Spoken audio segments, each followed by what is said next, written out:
देखो, जब भक्ति रंग लाती है, अहंकार नष्ट हो जाता है, तो सब में महानता दिखाई देती है और अपने में नीचता दिखाई देती है। देखो, सूरदास जी महाराज इतने बड़े महापुरुष हैं कि स्वयं भगवान सामने बैठ करके पद सुनते हैं और वो आंख मूंदे हुए पद सुनाते हैं। वाह वाह, स्वयं भगवान करते हैं, बाबा और सुनाओ। फिर उनकी लीला के रस भरे पद सुनाते हैं। वह सूरदास जी महाराज कह रहे, मौसम कौन कुटिल खल कामी, जिन मुँह को तन दियो ताको न भजन की, ऐसो नमक हरामी। मौसम कौन कुटिल खल कामी। जो महापुरुष जन है उनमें ऐसी दैन्यता जागृत हो जाती है कि वो अपने को सबसे अधम नीच मानते हैं और सब में भगवान का स्वरूप मानते हैं। ये भक्ति का रंग है ही ऐसा। अगर अपने में गुण हो और दूसरे में दोष दर्शन, तो वो संसारी पुरुष है, वो भक्त नहीं।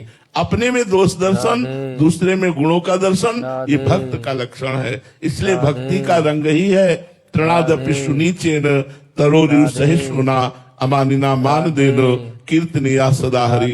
अपने को तृण से नीच समझना और सबको सम्मान देना, वृक्ष के समान सहनशील होना, किंचन मात्र भी सम्मान ना चाहना, निरंतर भगवान का सुमिरन करना, ये सब भक्त में आ जाता है। जो ईमानदारी से सच्चाई से भगवान का भजन करते हैं उनके हृदय में ऐसा ही होता है। सोचो, दंडकारण्य के समस्त ब्रह्म ऋषियों का त्याग करके भगवान सबरी माता के पास जाते हैं। इतनी तो महान भाव वाली है। भगवान उनके द्वारा चखे हुए बेरों को स्वयं पाते हैं।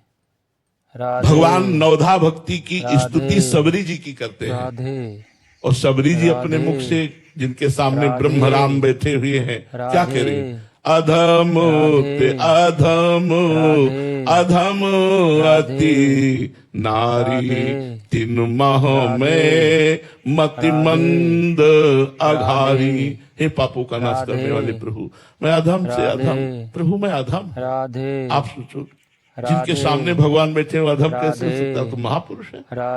हनुमान जी महाराज विभीषण जी से मिलते हैं, विभीषण जी से अपना परिचय बताते हैं और बाद में कहते हैं, असमय अधम सखा सुनु मोहू पर रघुवीर। मैं ऐसा अधम हूँ और मेरे पर भी भगवान की कृपा है। हनुमान जी ज्ञानी नामक गण्यम बुद्धिमताम वरिष्ठम, भक्ति के आचार्य। तो ये रस ही ऐसा भक्ति का है, जब हृदय में आता है तो अपने में नीचता का अनुभव होता है और सब में भगवान का अनुभव होता है। यही भक्ति का रंग है। इसीलिए बड़े बड़े महापुरुषों ने अपने को नीच, अधम, पतित ऐसा कहा है। जितेंद्र पाल जी कानपुर से। राधा वल्लभ श्री हरिवंश गुरुदेव, गुरुदेव भगवान ने मांग की है, निर्मल मन जन सो मोहि पावा, मोहे कपट छल छिद्र न भावा।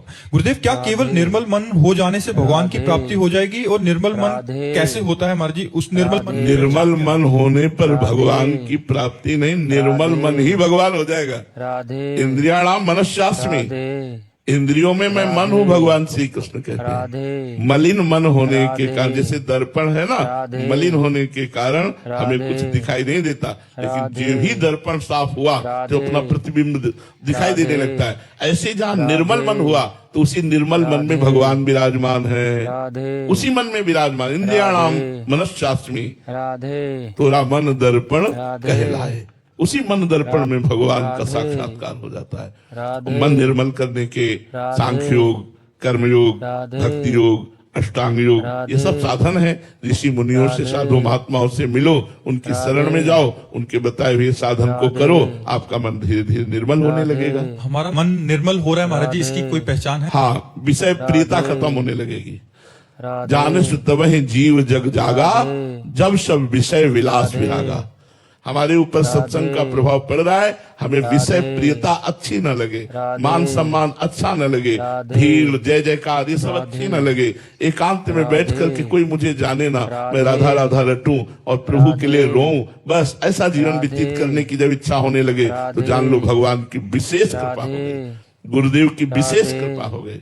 आश्चर्य, जिन भोगों के लिए लोग परेशान हैं, उन भोगों की कभी ना भोगने की कसम खा रहे हैं जिनके पास भोगों की बाहुल्यता है। क्या है ये? साधु समागम का फल है, ये भगवान की अहत की कृपा है।